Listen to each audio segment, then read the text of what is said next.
Alléluia. Salut celui qui est à côté de toi et dis-lui sois la bienvenue ce matin dans la présence de Dieu.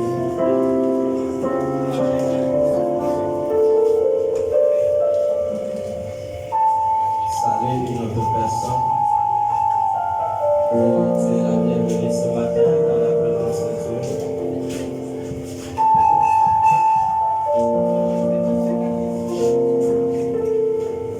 Amen, amen, amen. Levons le voix ce matin. Nous allons prier. Tu vas dire à Dieu, Seigneur, accorde-moi la grâce d'accomplir ma destinée sur la terre. Tu n'es pas venu sur la terre pour te balader. Tu es venu pour un but. Et voilà pourquoi tu dois prier ce matin et dire à Dieu, Seigneur, accorde-moi la grâce d'atteindre le but de mon voyage sur la terre. Prie au nom de Jésus. Seigneur, notre Dieu, nous voici ce matin. Nous venons encore, Seigneur, pour Dieu, devant ta sainte présence. Nous venons encore, Seigneur, de t'humilier, de supplier, Seigneur, de nous accorder la grâce. Accorde-nous la grâce, Seigneur, d'atteindre le but.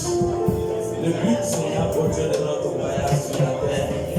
Accorde-nous la grâce, Seigneur, d'atteindre le but de notre voyage sur la terre. Au nom puissant de Jésus. Au nom puissant de Jésus. Merci, Jésus. Tu vas encore prier. Tu vas dire à Dieu, Seigneur, Jésus, accorde-moi la grâce que le jour que tu viendras pour enlever ton église, que je ne puisse pas rater l'enlèvement. Levons nos voix, prions au nom de Jésus. Seigneur notre Dieu, nous voici encore ce matin. Accorde-nous la grâce, Seigneur, pour que le jour que tu viendras, Seigneur, que personne de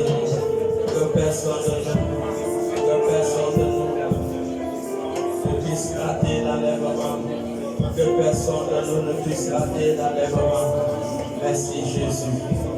À toi l'honneur, la gloire, dans le nom de Jésus-Christ que nous avons prié. Amen. Acclamez pour Jésus.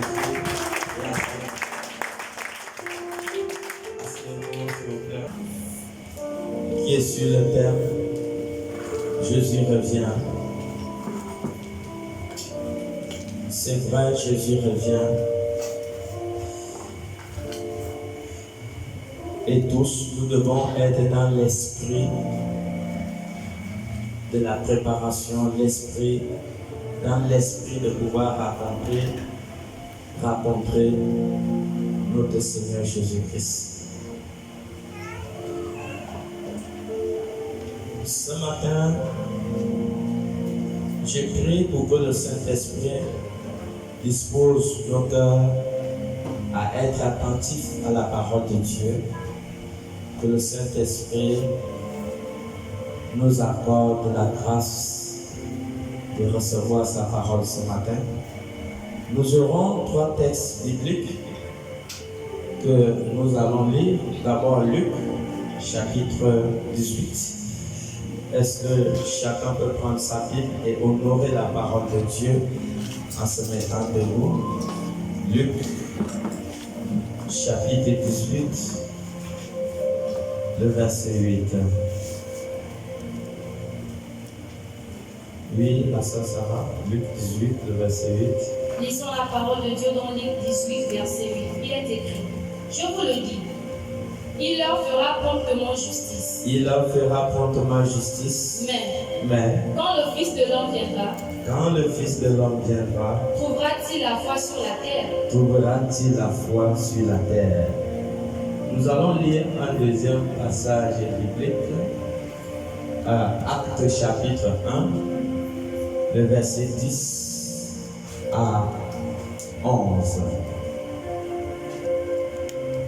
Actes chapitre 1, le verset 10 à 11. Lisons la parole de Dieu dans Actes chapitre 1, verset 10 à 11. Il est écrit, Et comme ils avaient les regards fixés vers le ciel, ils avaient le regard fixé sur le ciel.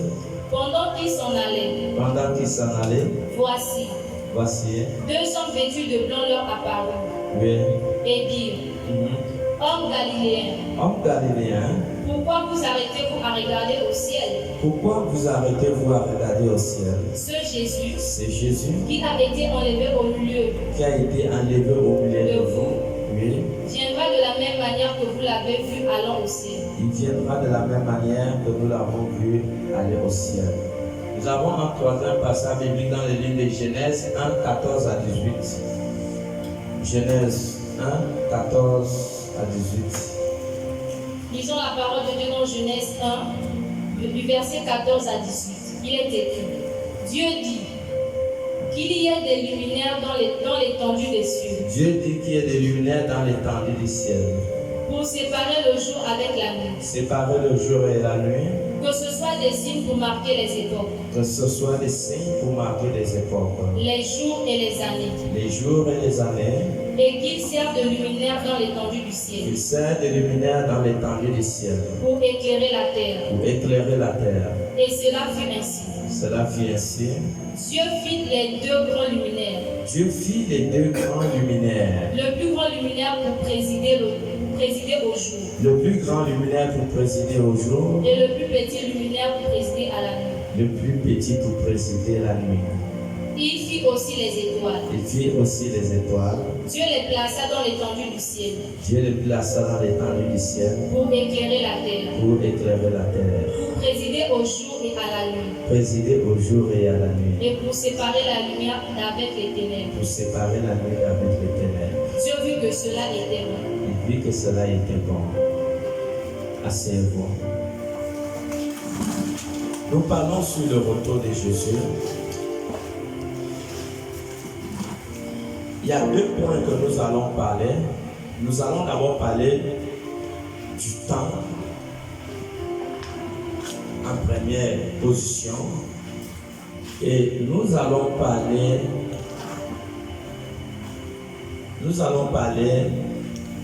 de la tactique que le diable a établie, le plan que le diable a établi pour détruire les chrétiens au point de perdre la foi. Donc nous allons commencer par parler du temps. Parce que si vous n'avez pas la notion de temps, cela va vous amener à ne pas prendre conscience de la préparation. La connaissance du temps par rapport à l'arrivée de Jésus-Christ va obligatoirement te travailler et t'amener à te préparer. Lorsqu'on connaît le temps, cela amènera l'Église à la préparation. Et voilà pourquoi nous allons d'abord parler quel est le temps que nous sommes par rapport à l'arrivée de Jésus-Christ. Quel est le temps que nous sommes par rapport à l'arrivée de Jésus-Christ? Madame,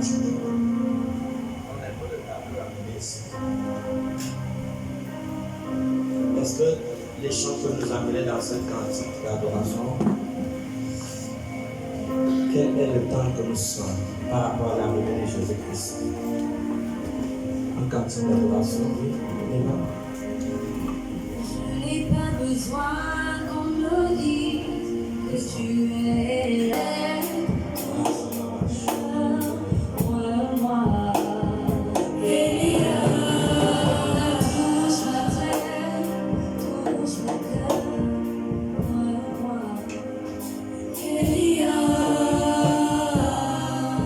Quel est le temps que nous sommes, mon frère, ma soeur? Si vous ne connaissez pas le temps, vous pouvez vous perdre et vous pouvez négliger. Il il est très important que l'Église puisse connaître le temps que nous sommes avant l'arrivée de Jésus-Christ. Quand Dieu a créé la terre, soyons connectés. Écoutons bien, Genèse chapitre 1, le verset 1 à 2. Genèse chapitre 1, le verset 1 à 2. Quand Dieu a créé la terre, la Bible nous amène à comprendre que la terre était informe et la terre était dans les ténèbres. Quand la terre a été créée, la terre était dans les ténèbres. La terre existait déjà avant que Dieu va prendre la décision de créer le luminaire. De créer le luminaire qui devait éclairer la terre. Dans la terre,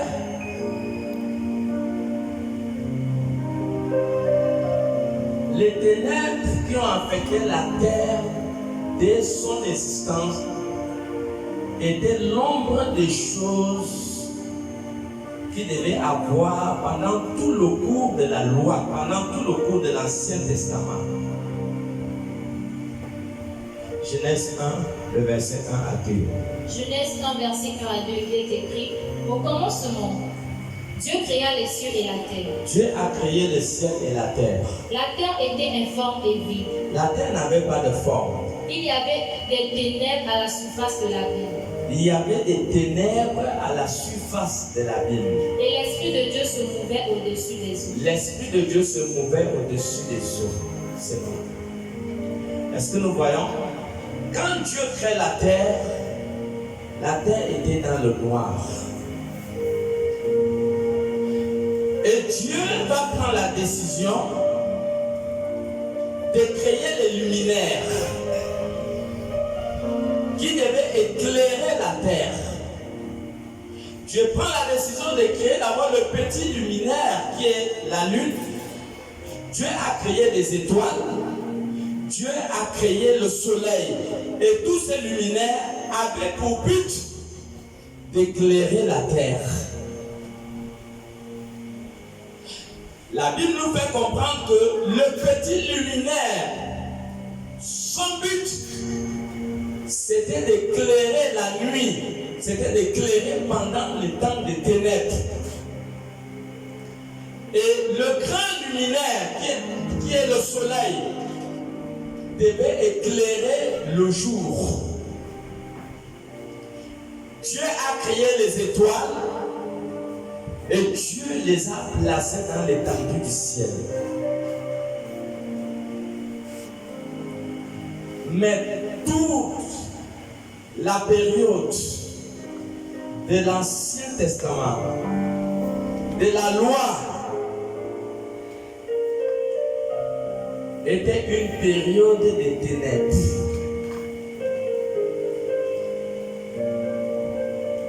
C'était une période de ténèbres, éclairée par le petit luminaire,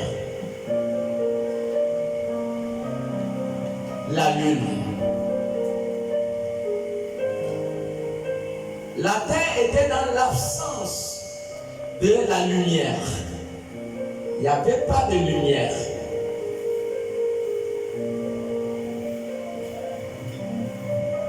La terre était dans les ténèbres totales.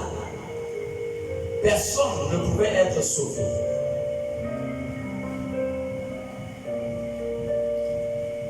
Et voilà pourquoi Dieu, selon Jean 3,16, a tellement aimé le monde. Et Dieu a envoyé son Fils Jésus-Christ sur la terre. Jésus va venir sur la terre. En tant que lumière. Jésus va venir sur la terre en tant que lumière, puisque toute l'époque de l'Ancien Testament, toute l'époque de cette ancienne époque, cette époque n'a connu que des ténèbres. C'est une période où il y avait l'absence de la lumière. Donc déjà les ténèbres sont définies comme étant l'absence de la lumière. Quand on parle de ténèbres, ça veut dire qu'il n'y a pas de lumière. Alors Jésus va arriver. Nous allons lire Matthieu 4, 14 à 17. Matthieu 4, 14 à 17. Lisons la parole de Dieu dans Matthieu 4, 14 à 17. Il est écrit: afin que s'accomplisse ce qui avait été annoncé par Isaïe le prophète. Afin que s'accomplisse ce qui avait été annoncé par le prophète Isaïe. Isaïe avait déjà annoncé cela des centaines de milliers d'années en avance, avant l'arrivée de Jésus. Continue. Le peuple de Zabulon Le peuple de Zabulon et de Nephtali, et de Nephtali, de la contrée voisine de la mer, de la contrée voisine de la mer, du pays au-delà du Jourdain du pays au-delà du Jourdain, et de la Galilée des gentils, de la Galilée des gentils, ce peuple, assis dans les ténèbres, ce peuple était assis dans les ténèbres. a vu une grande lumière. Ils ont vu une grande lumière. Et tous ceux qui étaient assis dans la région, Tous ceux qui étaient assis dans la région, et l'ombre de la mort, l'ombre de la mort, la lumière s'est levée. la lumière s'est levée. Dès ce moment, Jésus commença à prêcher a commencé à prêcher et à dire: et à dire, repentez-vous, répentez-vous, car le royaume des cieux est le royaume des cieux est proche. Regardons, le prophète Isaïe avait prophétisé que Dieu enverra quelqu'un, celui qui serait la lumière du monde, parce que le monde a connu les ténèbres. Quand on parle des ténèbres, on parle de l'absence de la vie. Il y avait l'absence de la vie. Donc, quand Jésus-Christ vient en tant que lumière du monde pour éclairer les nations, pour éclairer toute la planète Terre. Et quand Jésus-Christ arrive, Jésus commence dans le ministère. Jésus commence à accomplir le but pour lequel il est venu sur la terre. La Bible dit qu'il est allé en Galilée et Jésus a commencé à prêcher. Jésus a commencé à prêcher. Regardons bien ce tableau. Regardez. Selon le calendrier romain et selon la dimension physique, voici 6 heures ici. Nous avons 6 heures. Déjà, je reviens en arrière ici pour dire que les localités de Zabulon et Naphtali sont l'image de l'Ancien Testament. C'est un nombre de choses qui devaient se passer dans tout l'Ancien Testament. Donc ça veut dire que pendant toutes ces périodes, le monde n'a connu que des ténèbres.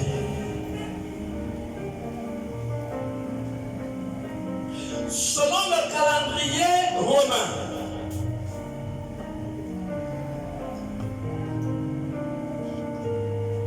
et selon l'heure dans le plan physique, ici c'est 6 heures. Ici c'est 7 heures. 8 heures, 9 heures, 10 heures, 11, 12, 13, 14, 15, 16 et 17 heures et 18 heures ici. Selon les calculs, selon le plan, selon l'heure spirituelle, ici à 6 heures du matin, c'est la première heure. Selon l'heure spirituelle, la première heure, nous avons la deuxième heure, nous avons la troisième heure, nous avons la quatrième heure, nous avons la cinquième heure, la sixième heure, la septième heure, la huitième heure et la neuvième heure. Selon l'heure spirituelle. Et nous voyons ici que dès la première heure, Jésus à travailler. Dès la première heure, la lumière s'est levée dans les localités de Zabulon et de Naphtali, qui sont les symboles de l'ancienne époque. Donc, quand la lumière se lève dans le monde entier. Le monde, à toute la planète Terre, était dans les ténèbres. Le petit luminaire a fini sa fonction. Parce que le petit luminaire était pour éclairer la nuit. Et le grand luminaire était pour éclairer le jour. Donc, de la création de la terre, de Genèse à Apocalypse, il y a juste un jour. Un jour. De la création de la Genèse jusqu'à la fin du monde. Écoutons bien l'église de Christ. Il y a un jour. Le petit luminaire a déjà fini son rôle parce que le petit luminaire a exercé dans les ténèbres. Les ténèbres sont la définition de l'absence de la lumière. Ce qui veut dire que lorsque Jésus est arrivé, Jésus est dans la lumière du monde. Alors, le monde a pu être éclairé maintenant. Et dès la première heure du ministère de Jésus, Jésus s'est mis dans le travail. Relis-nous encore toujours Luc, Matthieu 4, tu lis le verset 17. Vous allez voir que Jésus, dès la première heure, dès 6 heures, même quand nous regardons le ministère de Jésus, Jésus s'est réveillé toujours tôt. Il s'est réveillé tôt. Des fois, il a prié toute la nuit, le matin tôt. Il se lève pour aller prier, prêcher la parole de Dieu. Le verset 17. Verset 17, il est dit, dès ce moment, Jésus commença à prêcher. Dès ce moment, Jésus commence à prêcher. Et à dire, repentez-vous. Il dit, répandez-vous. Car le royaume des cieux est proche. Il dit, le royaume des cieux est proche. Est-ce que nous voyons? Nous sommes maintenant dans Luc 6, 13 à 17. Voilà. Nous sommes dans la période de la lumière. Amen. Tu es là où tu dors. Tu dors? Tu dors? Continue à dormir. Oui? Luc 6, 13 à 17. Luc 6, 13 à 17, il est écrit. Quand le jour parut. Quand le jour parut, écoutez bien. Quand le jour parut, le temps des ténèbres est terminé. Nous sommes dans la période du jour. Nous sommes dans la période du jour. Je le répète, depuis la création jusqu'à la fin du monde, il y a un jour. Il y a 3 luminaires qui ont été créés. La lune, les étoiles et le soleil. Et chaque luminaire avait son temps d'exercice sur la terre. Le petit luminaire qui est la lune a fini sa fonction. Et maintenant, la lumière, ça veut dire que le ciel, l'image même du soleil. Parce que quand Dieu va créer la terre était dans les ténèbres. Donc quand la lumière commence, le monde commence à voir la lumière quand les luminaires ont été créés. Et là, dès la première heure, reprends la lecture. Quand le jour parut. Quand le jour parut, il appela ses disciples. Jésus a appelé ses disciples. Et il en choisit 12. Jésus a choisi 12. Auxquels il donna le nom d'apôtres. Auxquels il donna le nom des apôtres. Simon. Qu'il nomma Pierre. Il nomma Pierre. André. Son frère. Jacques. Jean. Philippe. Barthélemy. Matthieu. Thomas. Jacques. Fils d'Alphée. Simon. Appelé le Zélote. Jude. Fils de Jacques. Et Judas Iscariote. Qui devient prêtre. Oui. Il descendit avec eux. Et s'arrêta sur un plateau. Regardez, une fois il a fini de nommer les disciples, Jésus n'a pas perdu le temps. Jésus s'est mis sur le plateau et il a commencé son ministère. Continue. Où se trouvait une foule de ses disciples. Il s'est tenu, une fois il a fini de nommer les disciples, ils se sont engagés dans le travail que Dieu l'a amené sur la terre en tant que lumière d'accomplir. Il s'est tenu sur un plateau. Et une multitude de peuples de toute la Judée. Il y avait une multitude de peuples de toute la Judée. Oui. De Jérusalem. De Jérusalem. Et de la contrée maritime. Oui. De Tyr et de Sidon. Oui. Ils étaient venus pour l'entendre. Ils étaient venus pour l'entendre. Et pour être guéris de leur maladie. Pour être guéris de leur maladie. C'est bon. Est-ce que nous voyons? Dès que le jour est arrivé. Amen. Amen. Dès que le jour est arrivé, Jésus a commencé le travail. Il a nommé les disciples. Et il s'est engagé dans la mission. En faisant face aux foules. En leur enseignant la parole de Dieu. En accomplissant le but pour lequel Dieu l'a envoyé sur la terre. Jésus a œuvré. Jésus a continué à travailler. Mais malheureusement, Jésus va travailler pendant 3 heures. Jésus va travailler pendant 3 heures. Ces 3 heures qui symbolisent les 3 années de ministère de Jésus. Est-ce qu'on parle quand même pour le Seigneur? Il va travailler pendant 3 heures qui sont le symbole de ces 3 années de ministère. Écoutons bien et souvent bien le tableau.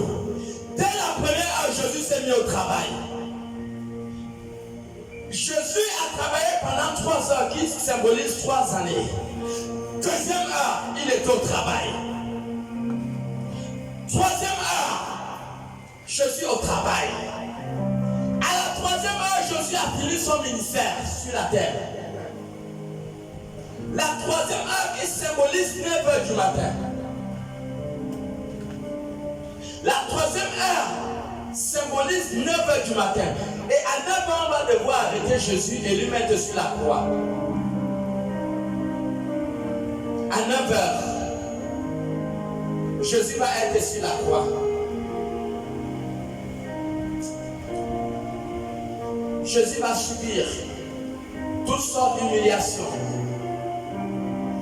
toutes sortes de douleurs sur la croix. Et Isaïe a prophétisé cela dans Isaïe 53, 1 à 5. Homme habitué à la souffrance et à la douleur, il a été rejeté. À 9 heures, Jésus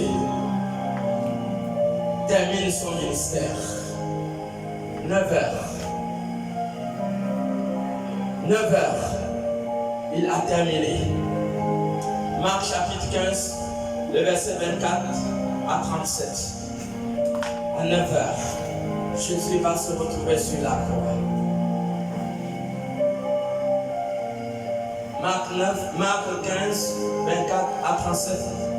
Lisons la parole de Dieu dans Marc 15, verset 24 à 37. Il est écrit: Ils le crucifièrent. Jésus a été crucifié.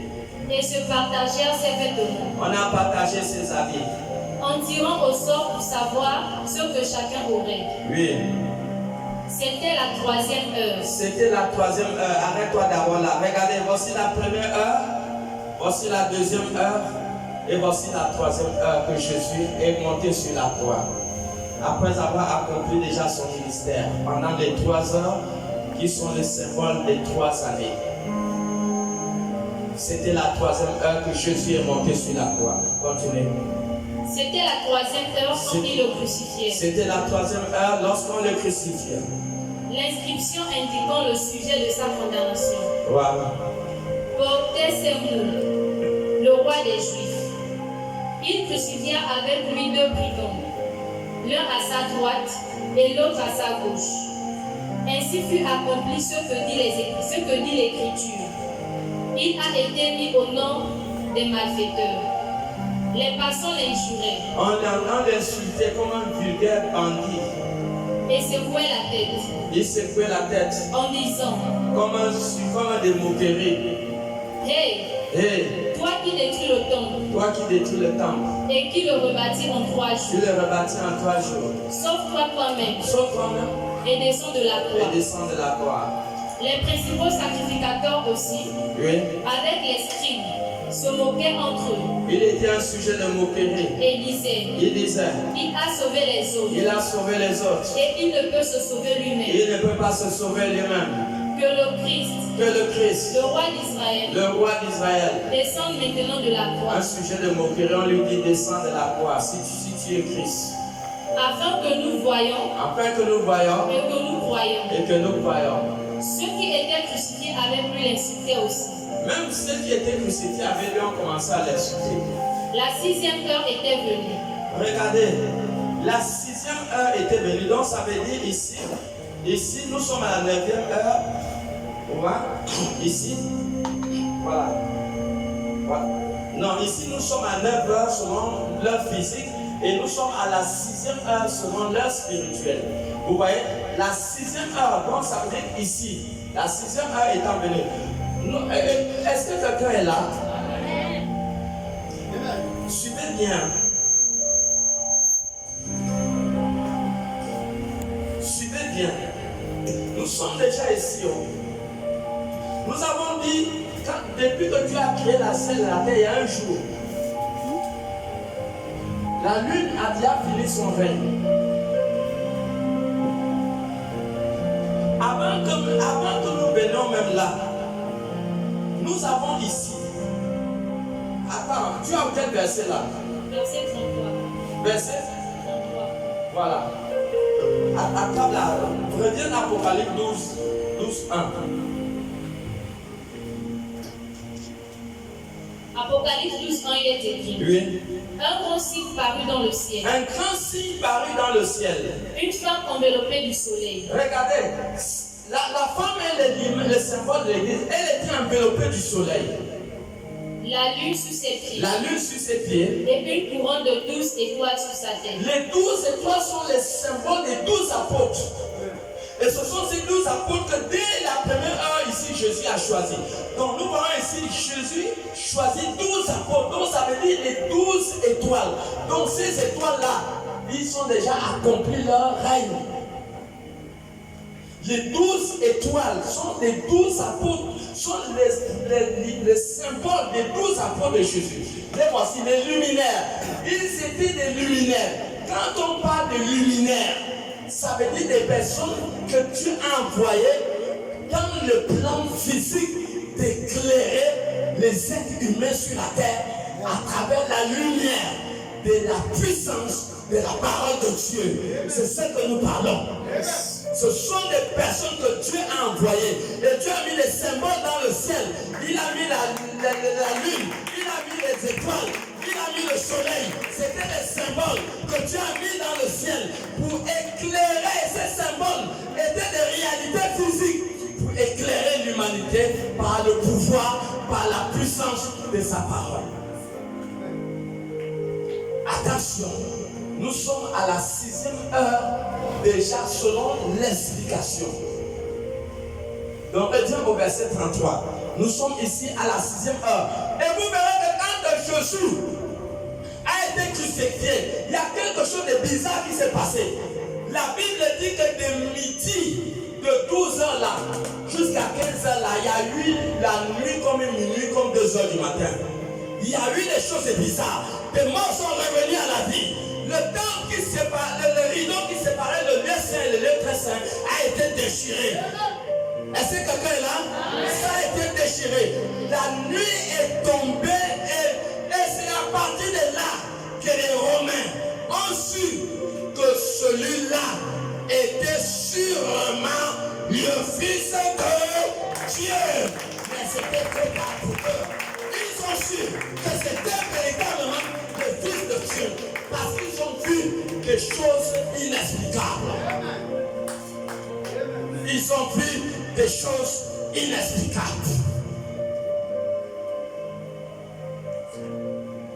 Alors nous sommes au verset 33, oui. La 6e heure étant venue, La 6e 10e heure étant venue, il y eut des ténèbres sur toute la terre, il y eut la nuit sur toute la terre. jusqu'à la 9e heure. Regardez, jusqu'à la 9e heure. Continuez.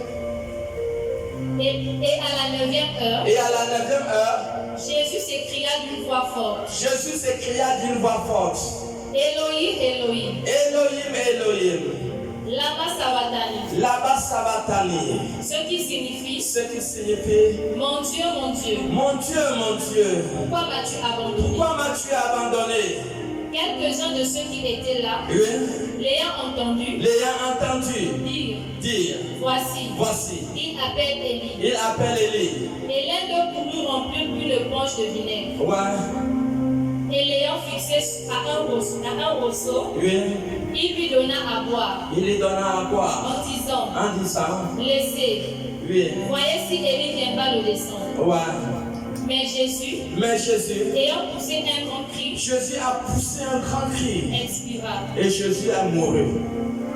Jésus était mort. Jésus est mort, mon frère, ma soeur, à la 9e heure. Et si nous sommes en l'an 33 au 1er siècle, 9e heure, Jésus meurt. Écoutez bien. La 9e heure. Quand Jésus-Christ meurt, il nous reste 3 millénaires. À la mort de Jésus, il restait 3 millénaires. Avant sa seconde venue. Est-ce que quelqu'un comprend? Donc, Jésus est mort à 15 heures. Selon l'ordre physique. On était au 1er siècle en l'an 33 exactement à la mort de Jésus. Quand Jésus-Christ meurt, nous entrons dans l'ère du Saint-Esprit. Parce qu'il a dit dans Acte 1, le verset 8, ne vous éloignez point de Jérusalem. Vous recevez une puissance, le Saint-Esprit. Donc dès la mort de Jésus, Jean 4, le verset 23 à 24 s'accomplit. L'heure est venue où les véritables adorateurs vont adorer Dieu maintenant dans la dimension de l'Esprit. Donc dès la mort de Jésus, l'Église est née et l'Église a dans la dimension de l'Esprit. Et c'est ça que nous sommes. Parce que le Saint-Esprit va prendre le contrôle maintenant. Le Saint-Esprit va entrer au-dedans des croyants pour terminer son œuvre sur la terre. Donc, suivons bien. Nous sommes en l'an 33, 1er siècle. Il reste à la planète 3000 ans avant sa seconde venue. Nous avons dit que depuis que Dieu a créé la terre jusqu'à la fin du monde, il y a un jour. Il y a un jour. Nous avons déjà dépassé midi. Nous sommes là à 15 heures. Non, Jésus est mort à 15 heures. Dès la mort de Jésus, il reste 3000 ans. Et nous sommes en combien d'années? Nous sommes en 2000 combien? Nous sommes en 2000 combien? Nous sommes en 2025. Donc il y a combien d'années qui sont passées? 2000 ans. 2000 ans et combien d'années? 2000 combien? 2025 ans. Donc nous sommes carrément entrés au dernier millénaire. Donc c'est ici que nous sommes. Est-ce que quelqu'un est là? Amen. C'est ici que nous sommes. Nous sommes là. 2000 ans sont déjà passés. Et dans le 1000 ans qui reste, nous sommes entrés déjà à 25 ans. 25 ans. Et je crois que Jésus va parler, quand je prends un peu le passage biblique. Lis-nous un peu Jean 12, 35. Jean 12, 35, il est écrit. Oui. Jésus leur dit, la lumière est encore pour un peu de temps. Il dit, la lumière est encore pour un peu de temps. Au milieu de vous. Est-ce que quelqu'un comprend? La lumière est encore pour un peu de temps au milieu de vous. La lumière est encore pour un peu de temps. Lis aussi Jean chapitre 9, le verset 4 à 5. Jean 9, 4 à 5. Jean 9, 4 à 5, il est dit, il faut que je fasse. Jésus dit qu'il faut que je fasse. Tandis qu'il est jour. Tandis qu'il est jour. Les œuvres de celui qui m'a envoyé. Les œuvres de celui qui m'a envoyé. La nuit vient. La nuit vient. Où personne ne peut travailler. Où personne ne peut travailler. Pendant que je suis dans le monde. Pendant que Jésus était dans le monde. Je suis la lumière du monde. Il est la lumière du monde. Jésus est parti physique. Jésus a envoyé son esprit qui représente toujours la lumière. Parce que l'Église est la lumière du monde. Et il faut qu'il fasse les œuvres de l'Éternel. Parce que quoi? La nuit arrive où personne ne pourra plus travailler. Amen. Je ne sais pas, est-ce que les gens qui sont derrière là-bas, vous voyez, mettez-vous un peu debout pour bien voir ça. Mettez-vous debout pour ceux qui sont derrière. Mettez-vous debout. Regardez. Voilà le millénaire qui reste. Je ne sais pas si tout le monde voit. Dans ce millénaire-là, on a abordé 25 ans. La nuit vient où personne ne peut plus travailler. C'est ce que je veux juste dire. C'est ce qui nous sauve. Et cette période est l'ère du refroidissement de la foi. C'est l'ère des faux prophètes. Ici, nous sommes dans l'ère des faux prophètes. Et la chose va s'accentuer beaucoup ici, au dernier millénaire. C'est la tactique satanique pour détruire l'Église. Est-ce que tu peux déplacer le tableau là maintenant ici? Même là-bas? Là. C'est l'ère des faux hommes de Dieu. C'est l'ère des fausses femmes de Dieu. C'est l'ère des serviteurs sataniques. C'est le plan que Satan a établi pour amener beaucoup de gens à perdre la foi. Plan numéro 1 du monde satanique, c'est d'amener les chrétiens à perdre la foi pour qu'ils ratent l'enlèvement. Comment ils vont le faire? Ils sont préparés que pour pouvoir atteindre leur plan, il va falloir qu'ils envoient leurs pasteurs sataniques, les pasteurs sataniques dans l'église. Voilà. Il va falloir qu'ils envoient des prophètes sataniques dans l'église.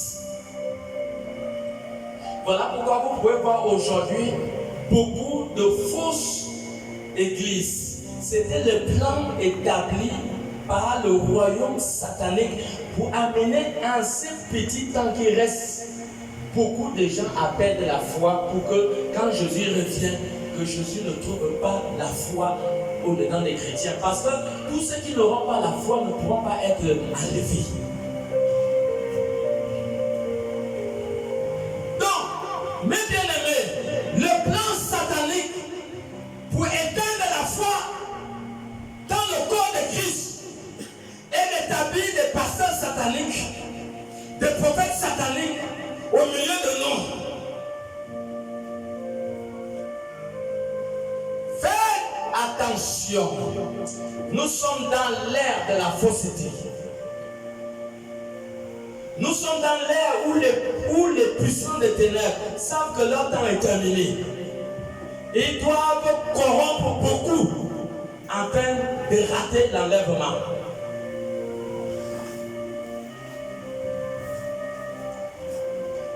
Les plans sataniques. Est-ce qu'on peut lire Matthieu 7 à partir du verset 15?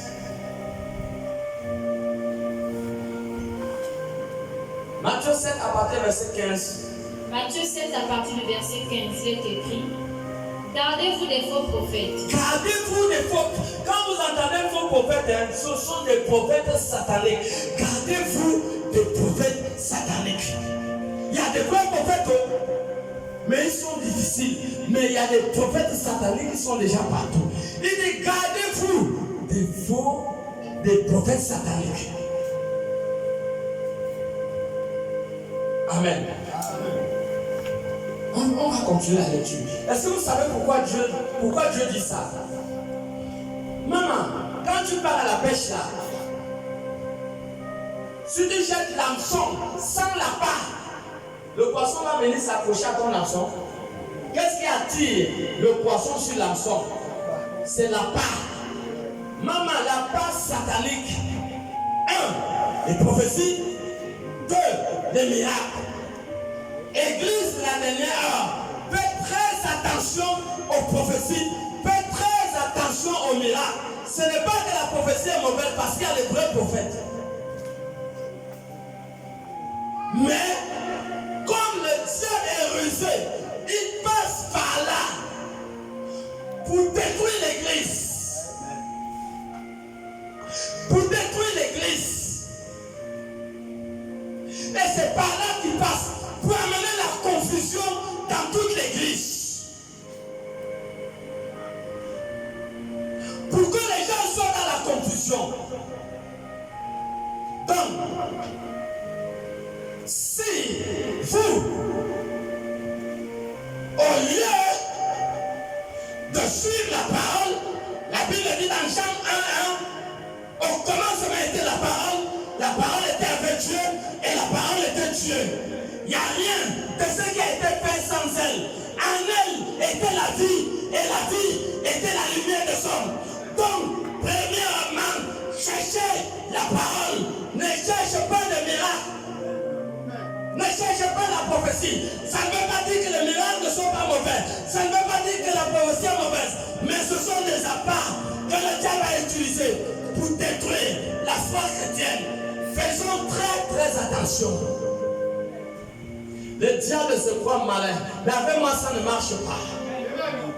Ça ne marche pas. Le diable a trop fait du mal. Avec moi, ça ne marche pas. Cherche Dieu. Ne cherche pas des hommes. Ne cherche pas des miracles. Amos 5, à partir du verset 4, oui. Amos 5 à partir du verset 4. Car ainsi parle l'Éternel à la maison d'Israël. Ainsi parle l'Éternel à la maison d'Israël. Cherchez-moi. Il dit cherchez-moi. Et vous vivrez. Vous vivrez. Ne cherchez pas Bethel. Ne cherchez pas Bethel. Cherche l'Éternel. Et vous vivrez. Et vous vivrez. Craignez qu'il ne saisisse comme un feu la maison de Joseph. Craignez qu'il ne saisisse comme un feu la maison de Joseph. Et que ce feu ne la dévore. C'est bon. Cherche Dieu. Et tu vivras. Le diable va utiliser le miracle, va utiliser la prophétie.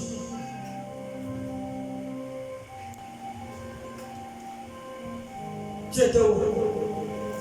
Matthieu 7, verset 15. C'est bon.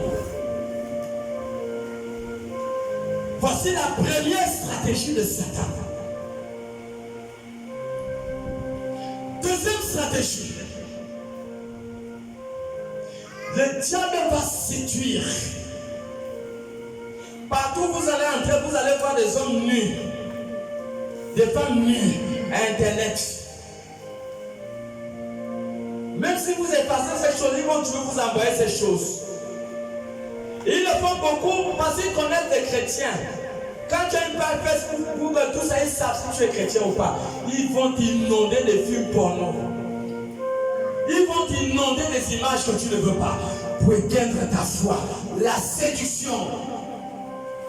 La corruption.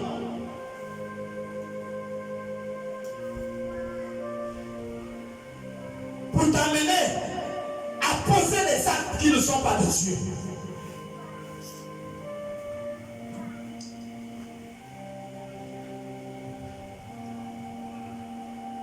Ces agents sataniques, après avoir capturé leur proie,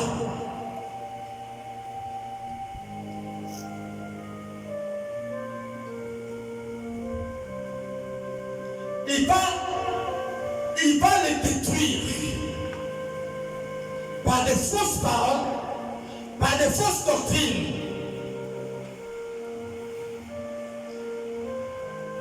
Il va formater leur tête dans des doctrines qui ne sont pas de Dieu. Dans un but spécial pour éteindre leur foi. Le diable ne cherche pas tes voitures.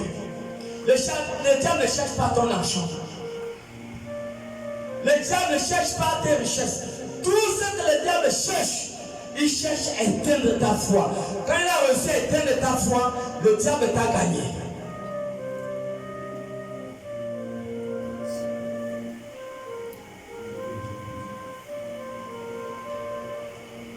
En ce temps pathétique,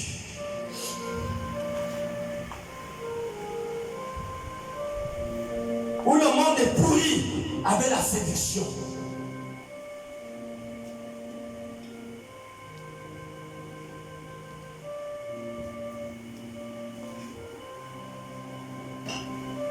Combien de ces pasteurs sataniques aujourd'hui, ils séduisent les pauvres âmes.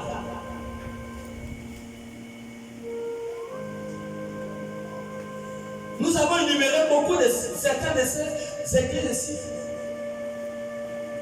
Depuis qu'on va voir un pasteur avec les talons, nous avons parlé de ça la fois dernière. Des talons. L'église où on boit la bière amicide. L'église où on fabrique l'argent. Mais si tu fabriques l'argent, ne demande plus aux hommes des brebis, tu es déjà riche. Continue à fabriquer ton argent en tant que pasteur. Pourquoi tu demandes encore l'offrande?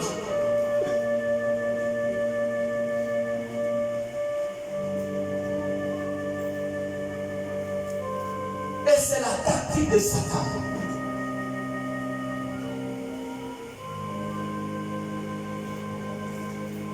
Ils vont séparer les foyers. Ils vont faire des choses terribles. Ces églises sataniques. Et ça serait le plan de Satan.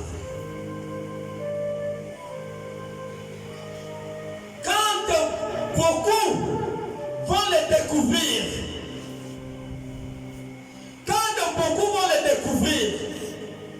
c'est à partir de là. Parce que beaucoup de ces pasteurs sataniques, ils couchent avec les femmes dans l'église. Certains couchent avec les chantes.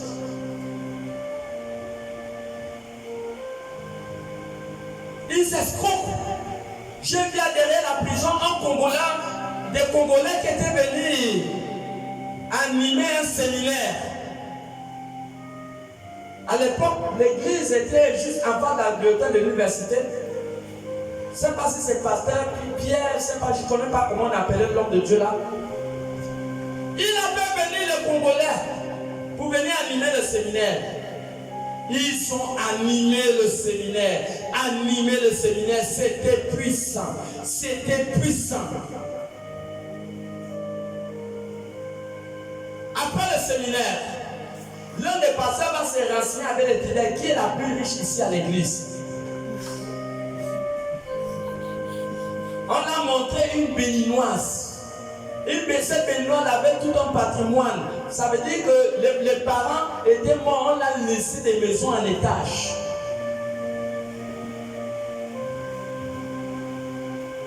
Et en plus, cette fille-là, elle n'était pas mariée. C'est comme ça que cet homme de Dieu, ce faux homme de Dieu a commencé à aborder la sœur. Non, je vais te marier. Ils font tout ça. Le pasteur n'est même pas au courant. Vous avez une relation. Je crois que la première personne qui connaît tous les fidèles, qui connaît même la personne qui a été invitée, c'est l'homme de Dieu. Tu commences à changer jusqu'au niveau du mariage, sans même demander à ton pasteur que mais celui-là, tu le vois, il est comment? Et c'est la bêtise que la fille a fait. Elle a commencé à parler, à faire mariage. Jusqu'à ce qu'elle était collée avec l'homme de Dieu. Le séminaire était fini. C'est comme ça que cet homme de Dieu congolais lui dit, on va aller voir ta famille. Ils ont pris l'avion. La femme, elle était tellement riche. Ils ont pris l'avion. Elle a trouvé le mari. Ils ont pris l'avion, allé au Congo. Écoutez bien, ça s'est passé là, en face de la bibliothèque de l'université au Mans. Vous voyez l'église en bas là, je ne sais pas si l'église existe encore. Ils sont allés au Bénin. La fille est partie présenter son nouveau mari. Attends, tu viens de te connaître avec un homme, même pas 3 mois. Mais je sais d'avoir connaître qui est tu vas aller le présenter aux familles. Elle est partie présenter le gars à la famille. Au retour de là-bas, le monsieur lui dit, on va passer par le Cameroun au retour, je vais te montrer mon père spirituel. Ils sont passés par le Cameroun. Arrivés au Cameroun, je ne sais pas dans quelle région, ils sont entrés en brousse. En brousse, ils ont marché pendant des kilomètres. En brousse, selon le témoignage de la femme.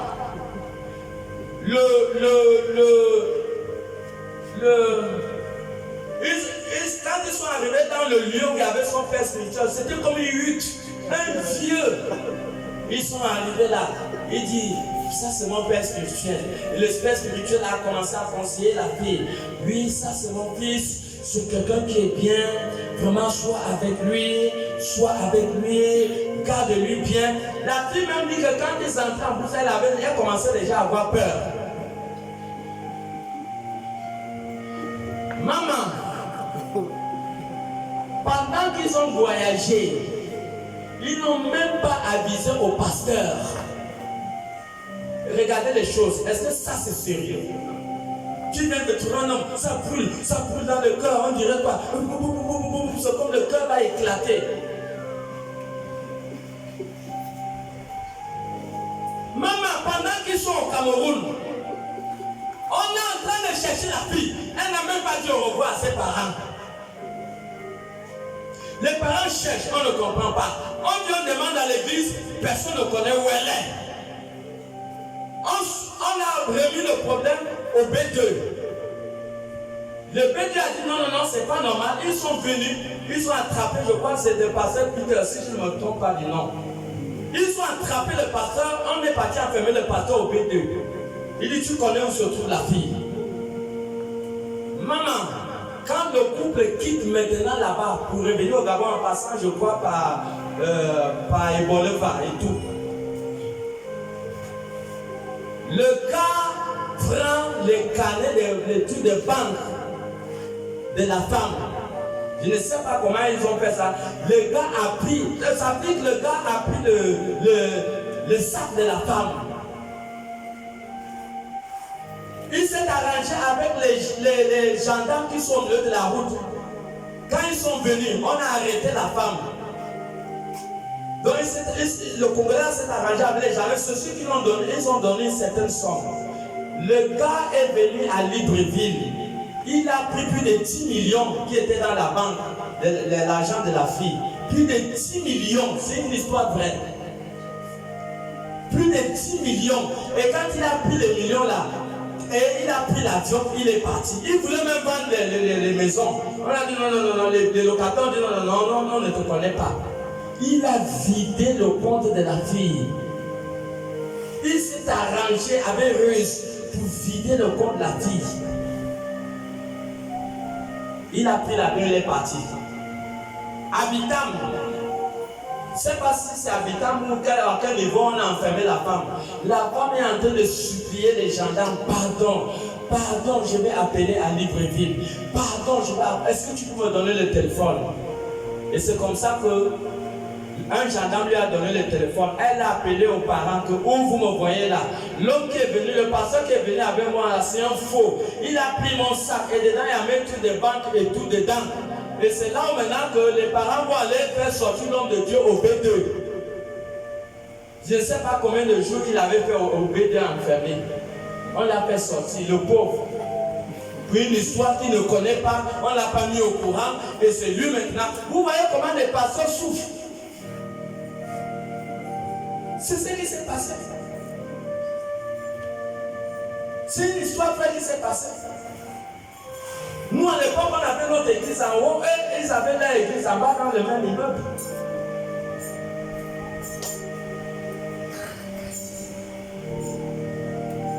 Des pasteurs sataniques, des voleurs, des macros, des prostituées pasteurs sataniques, ils seront là pour chercher à coucher avec les femmes.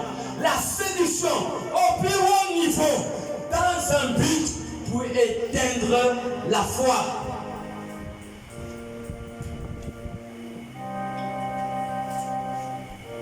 Et c'est ce temps que nous sommes ici. Là, juste le petit temps là avant l'arrivée de Jésus-Christ.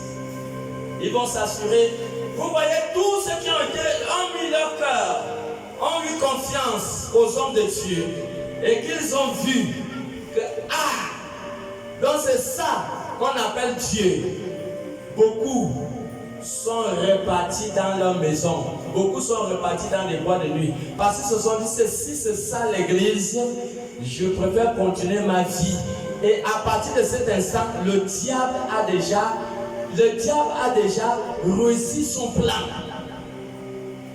Ça c'est le point numéro 3. Le point numéro 4. Le diable va amener les gouverneurs, les gouvernants, ça veut dire les présidents des nations. Le diable va amener l'opinion publique à voir tous les hommes de Dieu comme des bandits, des voleurs. Et c'est ce que nous voyons aujourd'hui. Nous voyons aujourd'hui, beaucoup de gouvernements aujourd'hui ne considèrent plus l'église. Ils prennent des pasteurs pour des voleurs, pour des escrocs. Et ils publient ça à Internet partout. Mais c'est des buts sataniques. C'est un plan qui a été arrangé dans le plan satanique pour que les gouvernants. Mais attends, Jérémie 29, le verset 7 dit priez en faveur de la nation que Dieu vous a déportée. La paix d'une nation dépend de la prière de l'église. Et on va venir nous dire aujourd'hui que les pasteurs sont des faux, des voleurs. Combien de personnes qui ont prié, qui étaient malades, qui ont reçu la guérison? Combien aujourd'hui n'ont pas été enterrés parce qu'on a prié pour eux? Combien aujourd'hui sont vivants parce que Dieu a utilisé ma bouche pour leur parler? Donc c'est ça le plan satanique. Ils vont amener à détruire l'image des hommes de Dieu. Voilà pourquoi vous pouvez voir Internet, n'importe qui vient, il insulte les hommes de Dieu. C'est le plan satanique. C'est pour que même ceux qui venaient même s'engager dans l'église, ils vont dire, ah bon, la paix là c'est comme ça, je préfère rester chez moi. Ah ça ce sont des voleurs, ce sont des bandits. Mais le diable aura atteint son objectif dans leur vie. Ça c'est le point numéro 3. Le point numéro 4, le diable va amener en sorte que l'église soit fermée. Nous avons vu en Chine des centaines d'églises qui ont été fermées. Je crois aussi au Rwanda. Mais au Rwanda, il y a des églises. Vous pensez qu'il n'y a pas de hommes de Dieu au Rwanda, il n'y a pas de femmes de Dieu au Rwanda? Et récemment, c'est au Cameroun, ils ont fermé plus de 200 églises. Vous pensez que ça c'est l'œuvre de Satan? Ça c'est l'œuvre de Satan parce que nous sommes à la dernière heure. Le but de Satan, c'est amener au président à voir les hommes de Dieu comme des bandits, des voleurs. Et le diable est en train d'atteindre son objectif. Mais si l'église ne prie pas pour une nation, vous allez voir des guerres et des trucs terribles dans cette nation.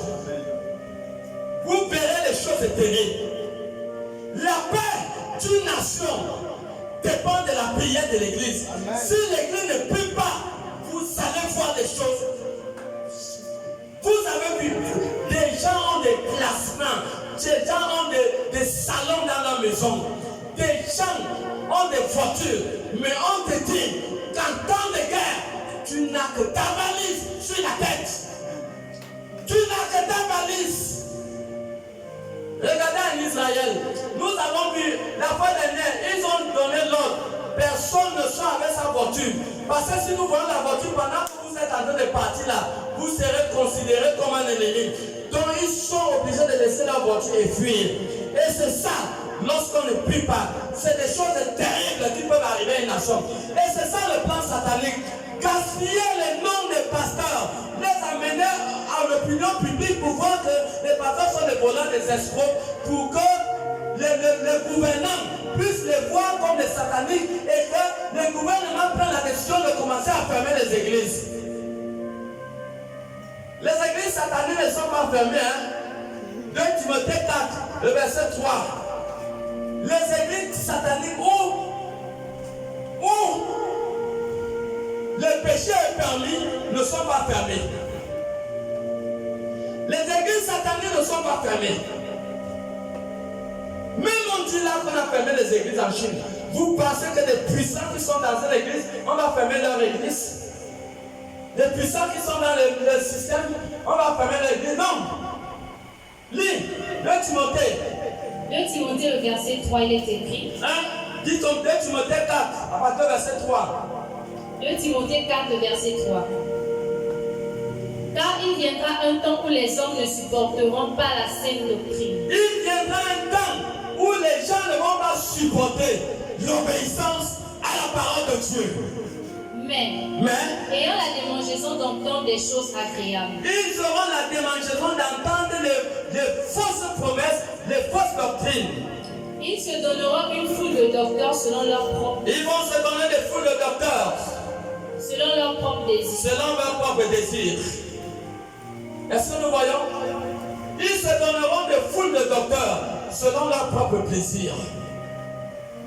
C'est là où nous sommes.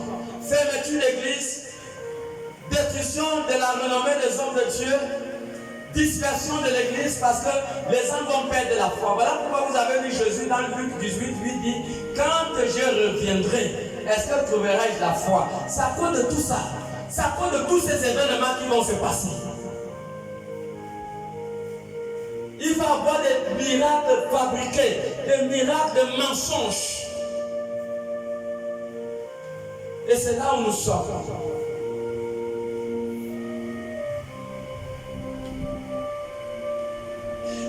Persévère, persévère, persévère.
À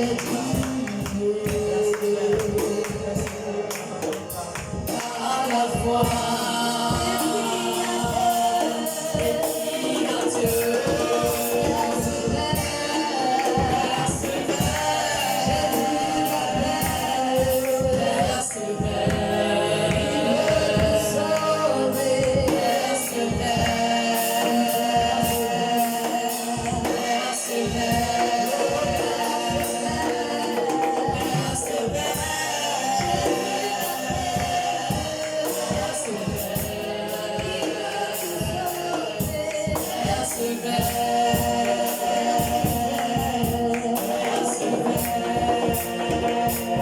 Acte 14, le verset 22. Acte 14, le verset 22. Acte 14, verset 22, il est écrit: Quand ils eurent évangélisé cette ville, Le verset 21. Acte 14, verset 22, fortifiant l'esprit des disciples, Fortifiant l'esprit des disciples, les exhortant à persévérer dans la foi, les exhortant à persévérer dans la foi, et disant que c'est par beaucoup de tribulations et là disant que c'est par beaucoup de tribulations qu'il nous faut entrer dans le royaume de Dieu. qu'il faut entrer dans le royaume de Dieu. L'apôtre Paul a conseillé aux disciples. Reprends encore la lecture, maman. Acte 14, verset 22. Fortifiant l'esprit des disciples, Fortifiant l'esprit des disciples, les exhortant à persévérer dans la foi, les exhortant à persévérer dans la foi, et disant que et disant que c'est par beaucoup de tribulations c'est par beaucoup de tribulations, qu'il nous faut entrer dans le royaume de Dieu. c'est par beaucoup de tribulations qu'il faut entrer dans le royaume des cieux. Donc il faut persévérer, mon frère, ma soeur, il faut persévérer. Le temps est mauvais, les temps ne sont pas bons, le temps est mauvais. Voici tous les chiffres qui sont là. Tous les chiffres, tous les données sont là. Voilà pourquoi nous avons fait cette table. Regardez, c'est là où nous sommes. Ça, c'est l'heure où beaucoup vont perdre la foi. Et c'est le temps où nous devons persévérer. Ce n'est pas le temps. Les choses terribles arrivent encore à l'église. Les choses terribles arrivent à l'église. Il faut persévérer. Ce n'est pas le moment qu'il faut rester dans le péché. Non. Ne restez pas. Ne reste pas dans le péché. Tu dois te battre pour sortir, pour être agréable à Dieu. Pour être agréable à Dieu. Matthieu 24, le verset 33. Pour persévérer, ne reste pas, persévère, sors de tout ce qui peut t'empêcher d'être enlevé. Tout ce qui peut t'empêcher d'être enlevé, tu dois t'en débarrasser. Nous sommes à une période très dangereuse. Matthieu 24, le verset 33. Matthieu 24, le verset 33. De même, De même, quand vous verrez toutes ces choses, quand vous verrez tous ces événements, sachez que le Fils de l'homme est proche, sachez que le Fils de l'homme est proche, à la porte. à la porte. Et nous voyons cela, nous voyons tous ces événements, que tout ça a été développé dès le premier jour de ce séminaire. Ça a été développé le premier jour, deuxième jour, troisième jour, quatrième jour, jusqu'au cinquième jour aujourd'hui. Tout a été développé. Nous voyons toutes ces choses, tout ce qui a été développé. Nous voyons même bien-aimés, nous voyons toutes ces choses aujourd'hui dans les nations. Nous voyons les prophéties bibliques en train de s'accomplir. Nous le voyons en train de s'accomplir. Quand vous verrez toutes ces choses, sachez que le Fils de l'homme est à la porte. Jean 16, 33.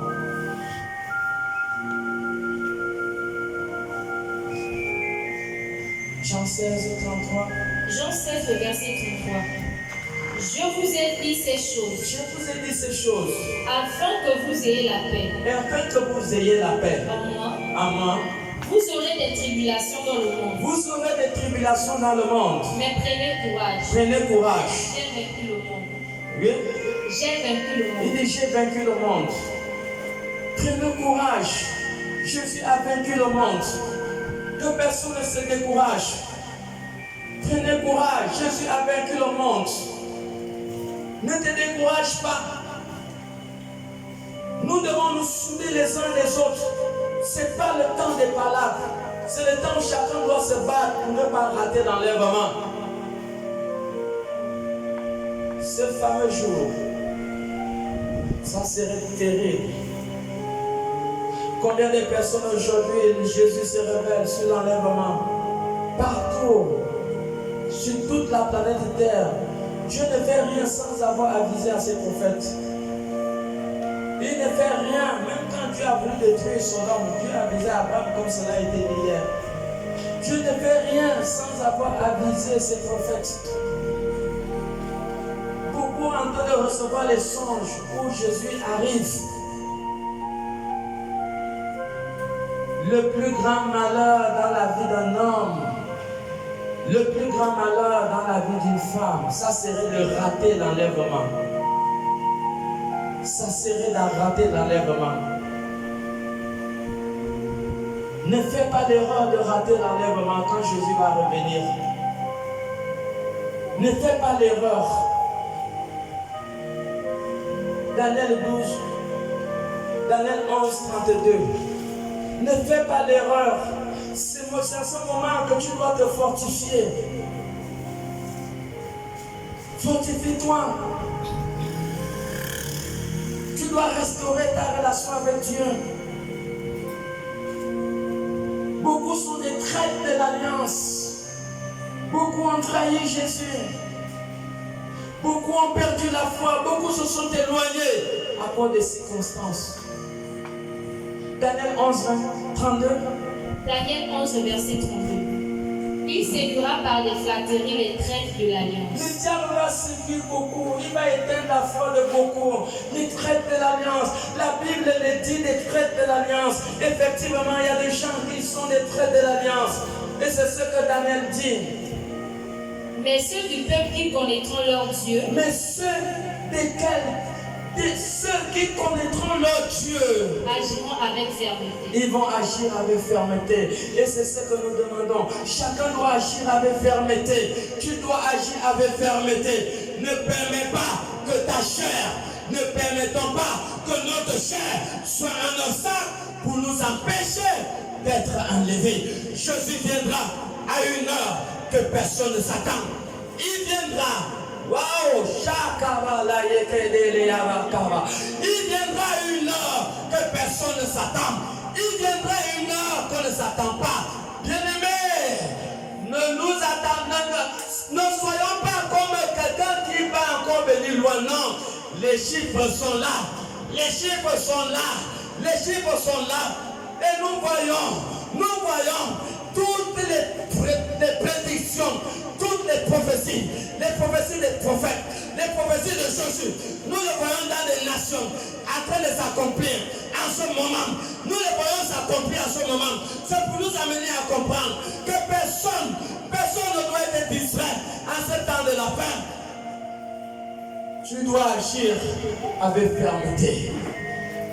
Que ta chair, que ta chair ne soit pas un obstacle pour toi. Que ta chair ne soit pas un obstacle pour toi.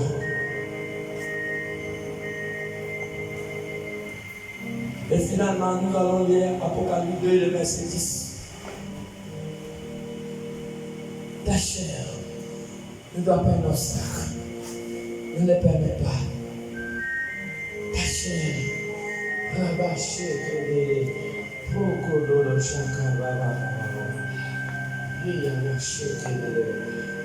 Apocalypse 2, 10. Apocalypse 2, verset 10.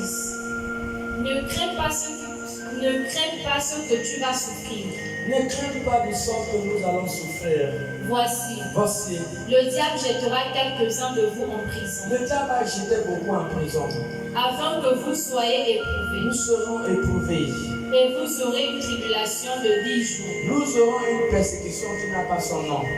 Sois fidèle jusqu'à la mort. Soyons fidèles jusqu'à la mort. Et je te donnerai la couronne de vie. Et je te donnerai la couronne de vie.